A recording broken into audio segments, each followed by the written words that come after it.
Hey everybody. Sorry, let's adjust my seat for a second. Okay, everybody, we're back with another the Warp Zone reaction videos. It's gonna be 3 in 1 today. It's gonna be like Star Wars related. I just did a spoiler review off of Andor Season 1, which you can check out up on my YouTube channel, youtube.com/targetofcarl. It's right in the links in the description below. You can follow me along also with my Twitch channel, where I'll be streaming live doing video game walkthroughs. Like I've been still on God of War Ragnarok, playing a lot of Call of Duty Modern Warfare 2 as well, multiplayer. And then later on tonight, I will be beginning a new walkthrough of Evil West, something I've been eager to try because original IP is something that got that and Forspoken is part of like the two main things is, you know, that either came out or coming out as grabbing my attention that I'm kind of interested in playing. Definitely support the Warp Zone, you guys. You know, they make fantastic videos. So without further ado, let's get to watching. This video is Darth Vader reacts to the Rise of Skywalker. I've made a spoiler review off of Rise of Skywalker, which you can find on my channel. I give my full thoughts on that. Suffice to say, you know, not too thrilled. Bob, don't worry about Galaxy's Edge, okay? I've got a plan. And Bob Iger is out. More recent I don't know, blame it on market news. conditions. That line always seems to work. Oop, 1 second, Bob, I got another call. Yellow. Mr. Richards, there's a Mr. Vader here to see you. Interesting. Okay, send him in, Janine. You got the Millennium Falcon plans on the desk.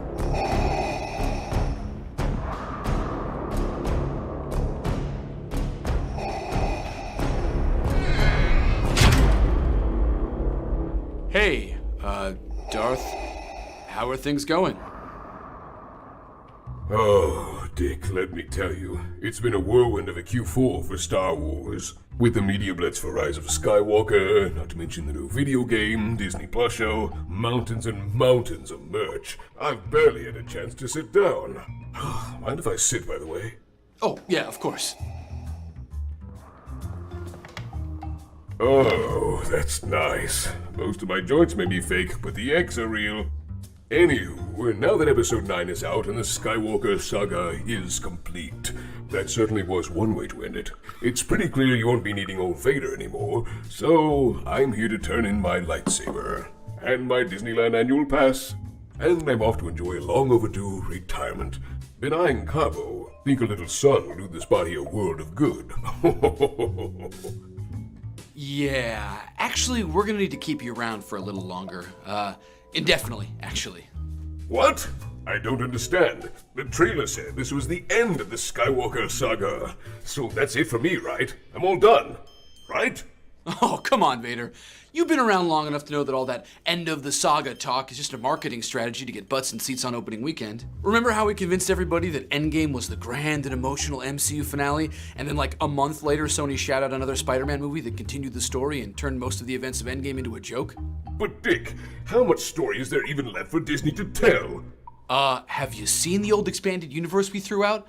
There are literally thousands of comic books, video games, and 800-page novels that we can turn into potential storylines. No, I mean for me. What else is left for my character? You've seen me grow up, turn bad, be bad for a long time, turn good again for like a minute, then die. What else new could you possibly do with me? Oh, new? Absolutely nothing. Actually, we're gonna have you do the exact same thing you've already been doing over and over again. Because what we have with you, Vader, is instant recognizability and legitimacy. I mean, look at yourself. You're Vader, baby. You got the iconic black suit and cape, the deep, commanding voice, the ominous breathing. I mean, you're the most recognizable figure since Jesus, for Christ's sake. And because you have no problem chopping your kids' hands off, choking out coworkers, and chucking your boss down reactor shafts, you're also one of the most menacing figures as well. Anything we put you in gets an immediate and intense boost of legitimacy. Because if Darth Vader has to show up to solve a problem, then clearly it's a story that matters. And that boost in legitimacy leads to boosts in revenue. I mean, you're basically the Dwayne "The Rock" Johnson of the Star Wars universe. First cut of Rogue One not looking so hot, boom, stick Vader in a hallway. EA a little uneasy about its good but clearly half-finished new Star Wars video game? Bam! Stick Vader in another hallway.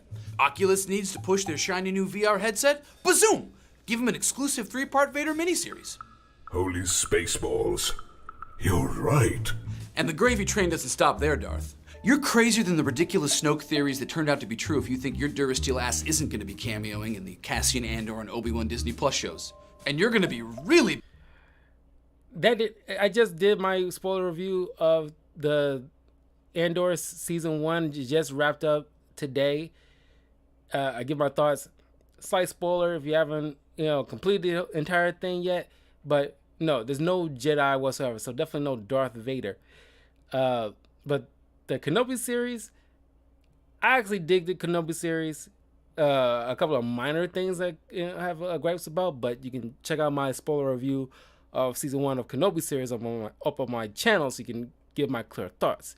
But Vader and Obi-Wan, Firebar are like the most fantastic parts. Emperor and Uncle Owen is pretty good too, but Ewan McGregor and Hayden Christensen knocked it out of the park. I love these two together on screen. Busy in a couple years when you become a permanent fixture of Galaxy's Edge. But Galaxy's Edge is set after The Last Jedi. My character will have been dead for over 30 years by then. Yes, what a silly oversight. Of course, we don't have plans to remodel Galaxy's Edge into the original trilogy by 2024 to help boost attendance.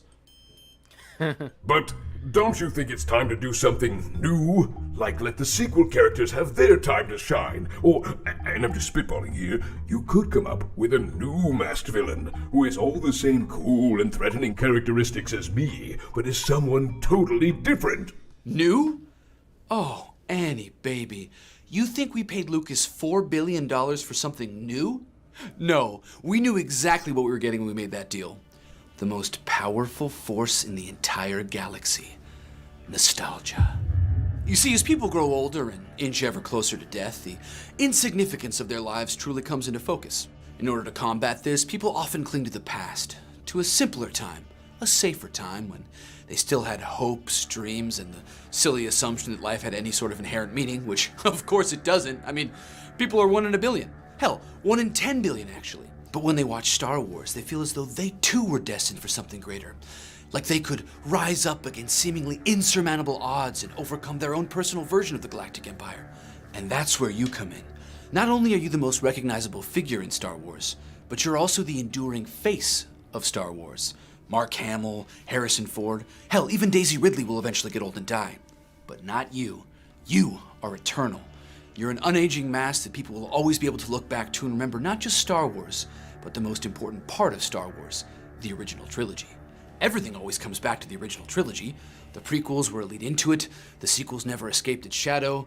It's the one part of Star Wars that is universally beloved, and that's why we will never let go of you, Vader. You are our black-clad cash cow, and we're going to blue milk every last drop of nostalgia out of you until either the Star Wars brand dies or the sun explodes. And honestly, I'm betting the sun will go first. So do yourself a big favor and try and get comfy in the House of Mouse, because you're going to be here a long, long You underestimate the power of the dark side.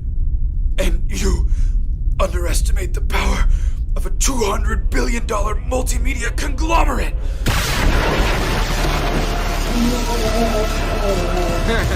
Unlimited power! Unlimited power!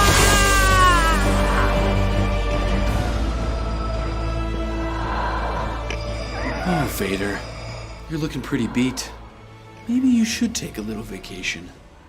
And I know just the place to send you.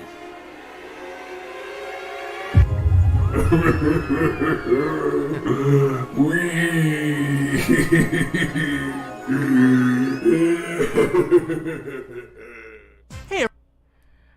Oh man, yeah, man. I really want to check out Galaxy's Edge. At some point, because I'm pretty sure there's one in California. Because I really don't want to go to Florida. In fact, let me look it up really quick. Uh,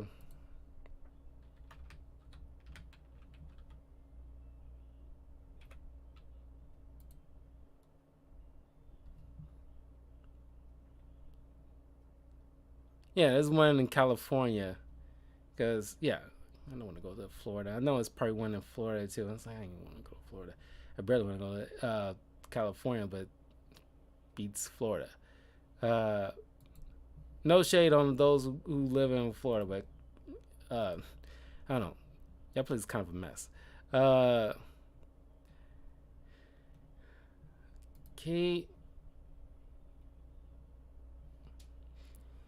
But yeah, I mean, it is a good idea. I've been, I know Disney's been chucking out shows left and right without any forethought. They've got this whole thing with more of maybe like Bob Iger who's out, or is the Bob Iger who's in? I forget which CEO's name that's coming back after he was ousted before. But this whole situation with constantly the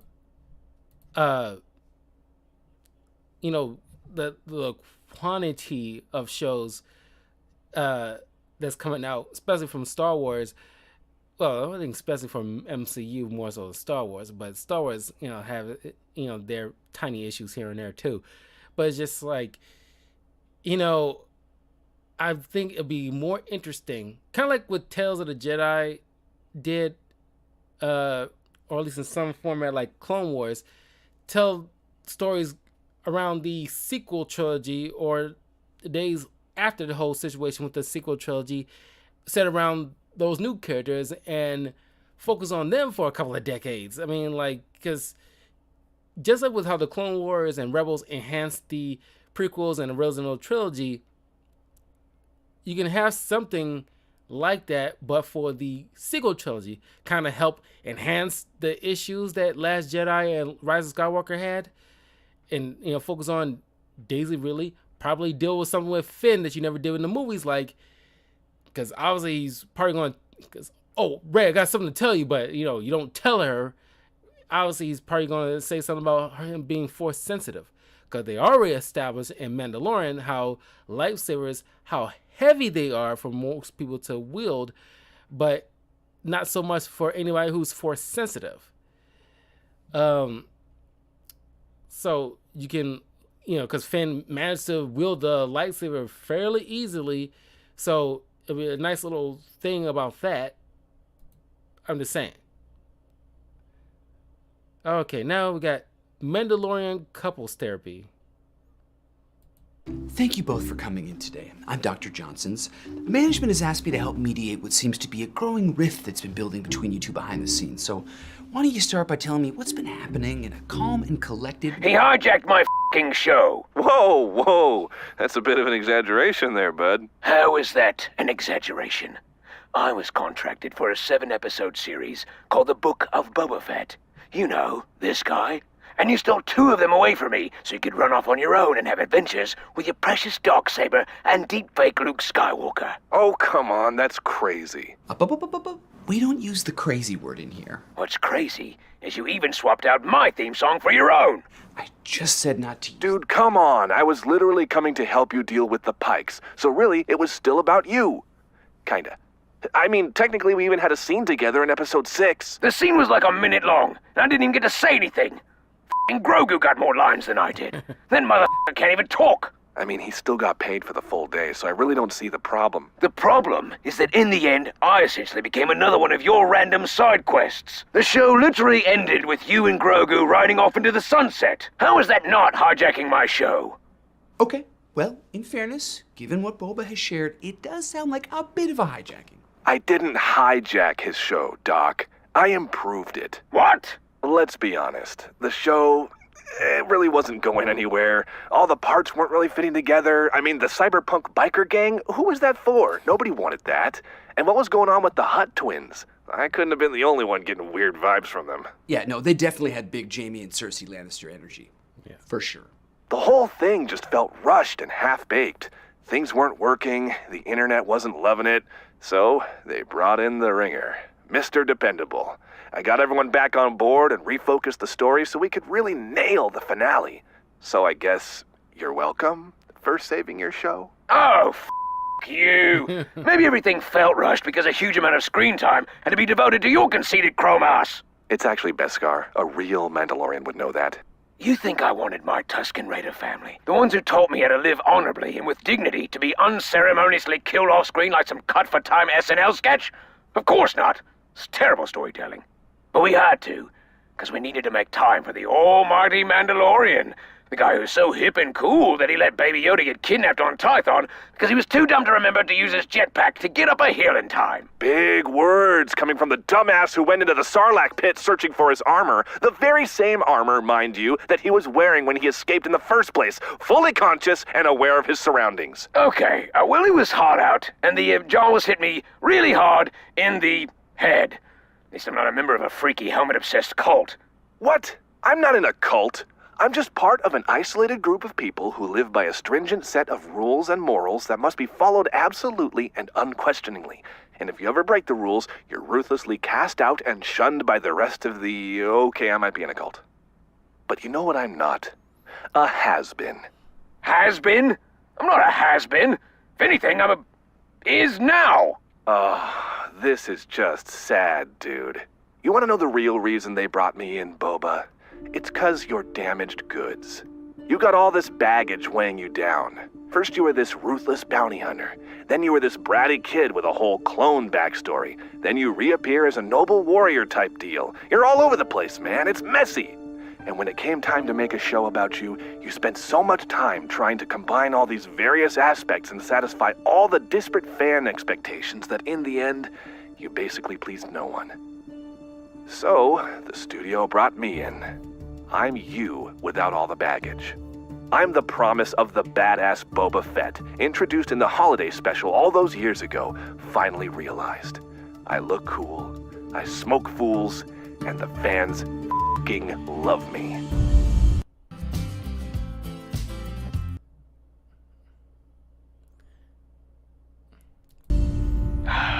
Damn. When you're right, you're right. You're everything I could have been. Hell, at this point, even I don't know who I am anymore. Should have just stayed in the Sarlacc pit. Would have been better for everyone. Hey now, we don't talk like that in here, okay? You matter. You have value as a person. Isn't that right, Mando? Yeah, totally. You are important. Oh, come on. You're just saying that. No, for real. You're the OG, baby. You're such a badass that Darth Vader himself had to tell you to cool it with the disintegrations. And that dude chokes out his coworkers during meetings, so you know it's saying something. Yeah, that was kinda cool. Plus, you've done a lot of really cool stuff in the comics. That counts, that's canon. Nobody reads the comics. Yeah, well, without you, I wouldn't even be here. I only exist because of you, because of everyone's love for you. Star Wars can be a pretty hostile fandom. People are always at each other's throats about what is and isn't good Star Wars. But regardless of the era, everyone, whether they be prequel fans, OT fans, or even Last Jedi fans, they all love Boba Fett. Aw, really? Hell yeah. And since I was made to recapture the magic of you, if you think about it from a certain point of view, every victory for me is really a victory for you. Wow. Huh. Yeah, I guess you're right. Never really thought about it like that. Thanks, man. Doe. Wow. We made some amazing progress today, but unfortunately our time is up. Should we pick this up same time next week? Sure thing, Doc. Hey, you want to go kill someone together? Hell yeah. Thought you'd never ask. But only bad people, though. It's kind of my thing now. Oh yeah, me too, because of the kid. It's done, Mr. Mouse. The assets are friends again. Yes, sir. I believe Boba and Mando will be profitable for a long time.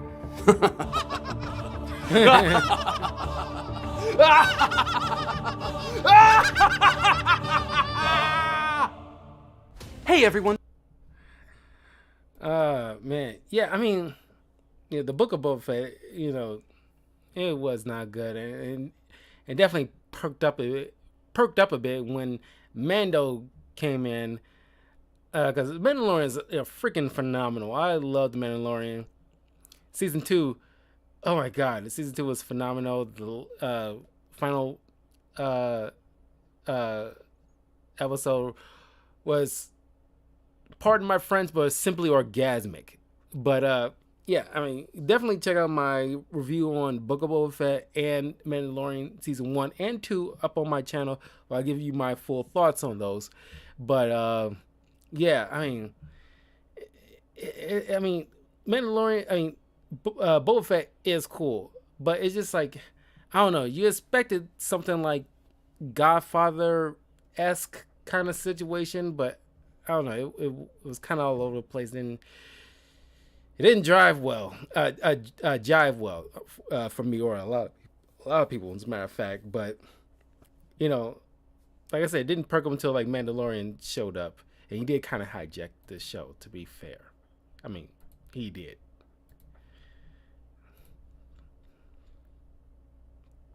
Okay, we got one final one.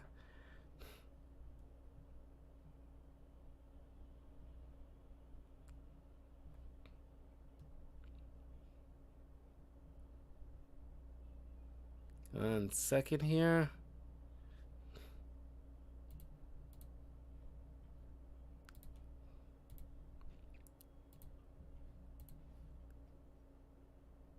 Okay, we got Din Djarin reacts to The Mandalorian Season 2. Yes, Mr. Mayor, we're more than happy to let the city use Disneyland as a COVID vaccination site. The fact that our gift shops are open is purely coincidental. Oop, 1 second, sir. Hello. Mr. Richards, there's a Mandalorian here to see you. You're gonna have to be a little more specific, Janine. There are so many now. The silver one, sir? Oh, God. It's Din Djarin. Send him in.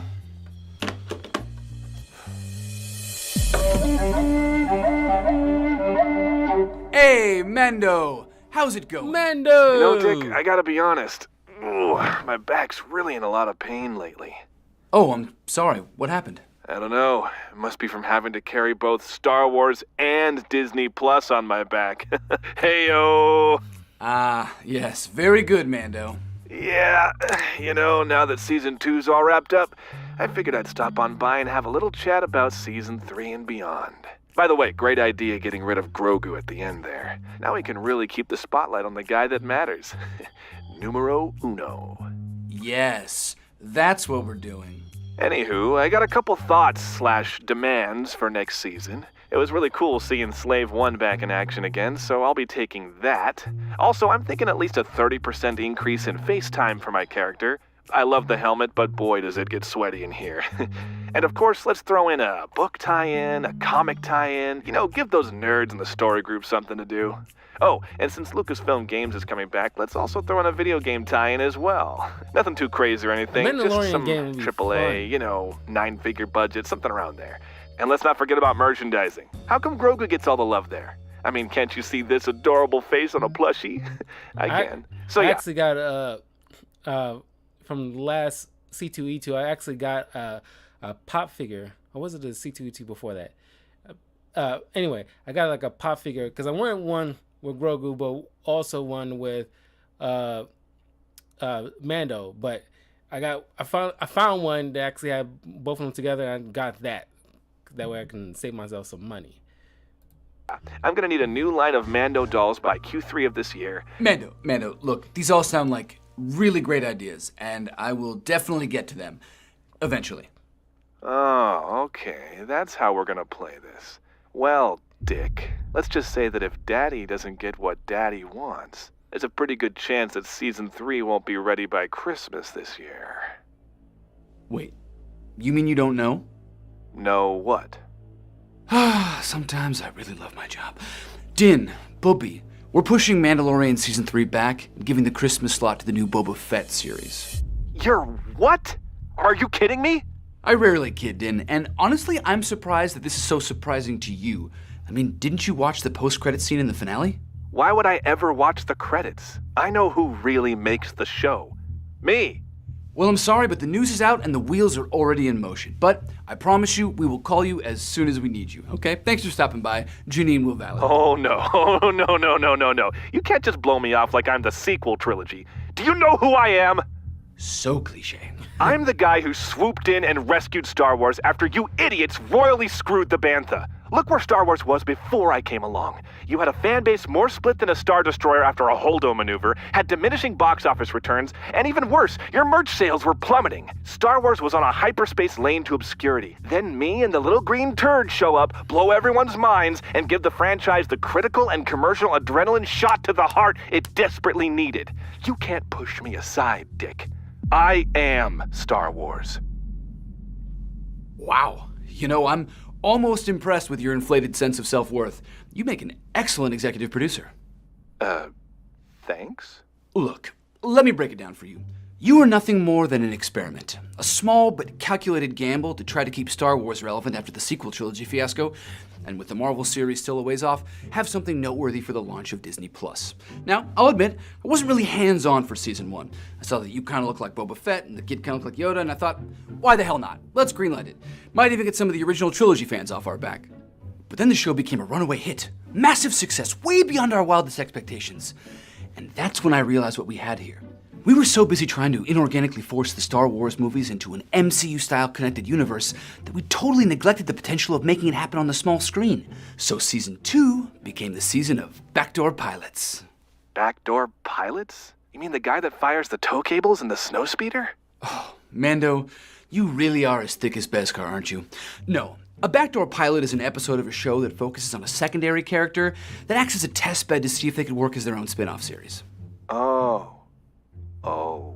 Yeah, you didn't think it was odd that we basically sidelined you for most of the season and instead brought back a bunch of beloved expanded universe characters, each with their own tantalizingly vague goal or mission that was never resolved? What do you mean sidelined? I was in every episode. Yeah, you were in every episode as a bystander or sidekick or someone who spent the entire episode running up and down a hill even though he had a jetpack that he didn't pick up for legitimately no good reason. I mean, didn't you think it was weird that you had almost no character development in Season 2, Mando? What are you talking about? I had tons of character development. My relationship with Grogu deepened to the point that I'd gladly sacrifice my life for him. Yeah, that already happened in Season 1. Well, I went from being a loner that only looks out for himself to someone who would help others in need. Also Season 1. I gathered a crew together in the finale, showing that I could be vulnerable and rely on the help of others. Season 1 again! Mando, the only actual growth you had this entire season was showing your face to other living beings, proving that you defy even your own religion for the kid. And that's it. Over the course of 8 episodes, you only managed to take one tiny baby Yoda step forward in your hero's journey. Everything else was just us testing out other characters for series viability, and boy did they test well. Those dum-dums on the internet drank it up like it was blue milk flavored Kool-Aid. I mean, just look at the IGN reviews. The Ahsoka episode, 10 out of 10. The Boba Fett episode, 10 out of 10. The episode that gave the audience a glimpse at the state of the larger universe, used some actual character development, and delivered the best performance of Bill Burr's career? 8 out of 10. I mean, I thought Bill really nailed it, too. Even in the finale, in what should have been your big moment, your showdown with Moff Gideon, the winner-take-all fight for the future of Grogu, the culmination of 2 seasons of conflict. The fight gets cut short so deepfake Luke Skywalker could fly in and single-handedly steal your thunder. And the internet exploded. Everyone lost their minds. They were so grateful to finally see their childhood hero in his full but slightly off-putting glory. You know what nobody was talking about? You. So no, you aren't Star Wars. Hell, you're hardly even a character. You're just a happy little accident that finally gave us the ability to get the Star Wars MCU off the ground. Season 1 was Star Wars' Iron Man. Can you guess what Season 2 was? Holy sh**. Son of a bitch, Iron Man 2'd me! Hey, there's some much needed character growth. But look, even though you're just a small cog in this Death Star-sized machine, doesn't mean we don't have anything for you to do. We'll get back to making another season of The Mandalorian, once we get the Boba Fett, Ahsoka, and Obi-Wan series off the ground. In the meantime, I'm sure we can find something for you to do around the office, like we did for deepfake Luke Skywalker. Oh, speak of the devil. Come in. Boss, I'm gonna do a coffee run. What would you like? I'll have the usual. Black with 2 spoonfuls of crystallized orphan souls. No cream. I'm watching my figure. You got it, boss. Oh, and Luke, would you take Mando with you and show him the ropes? Make sure he gets nice and comfortable. Of course. Come with me, Mando. You'll find it's actually pretty great here. They have a sweet snack bar and even an air hockey table. Okay. Well, thanks for coming by, Mando. This has been fun. Janine will give you your employee key card.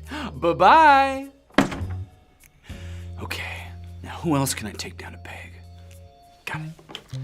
Janine, have Olaf come pay me a visit, would you? Thanks. I love this job! Yeah, I mean, I know people like had that issue with deepfake Luke Skywalker, but when that happened, I honestly did not care. It was awesome. That was like an awesome, because it was either one or two things was gonna happen. Either it was gonna be Luke Skywalker, or it might have been the guy from the game. God, what's his doggone name? Cal Kestis. It was either one or the two, but I'm still waiting for Cal Kestis and Starkiller from the Force Unleashed games to make a return in the live action stuff. That's what like a show that's needed. A live action version of like a 6 or 8 episode series with Cal Kestis finally in the Star Wars canon before the actor get too old for it. And then same thing with the guy who did Force Unleashed. Get him in the mix, because these two are like awesome characters I really love. I did a walkthrough of the Force Unleashed on my on my channel. You can check it out on YouTube, as well as Jedi Fallen Order. You can check that out on my channel as well. I love those games. Yeah, let me know what you guys think of The Mandalorian and Book of Boba Fett, and are you excited for this? Of course, you're excited for the Ahsoka series. That's kind of like a dumb question, but yeah, I actually dug the Kenobi series, but mostly because of Ewan McGregor and Hayden Christensen. To be fair, I mean, like the woman who played the new Sith, the actress was fine despite the racist bullshit, people who claim to be Star Wars fans out there spewing and everything like that. Her character seems very try-hard, like that she wants to be, like she's trying everything in her might to like, oh, I'm so scary. I cut off somebody's hand. Ooh. They're like, fear me. And then of course you got baby Leia, and it's like, she was fine for a couple episodes, but she wasn't worth dedicating the entire season and taking the focus off of Kenobi, while like what we expected, which they kind of marketed as, like Kenobi getting through PTSD of most of his culture being nearly annihilated, and allow him, what few stragglers of Jedi that's there scattered to the winds. It's probably like if it was like a not 100% Jedi in a prequel, now it's down to like 10% maybe, and that's how much Order 66 decimated that entire culture and religion. And like it'd be great to have him like just dealing with that, and then also dealing with the fact that Vader is Anakin and him dealing with that. But anyway, I will see you guys in a little bit. I got some daily death battle videos to react to, so look forward to that in a little bit. So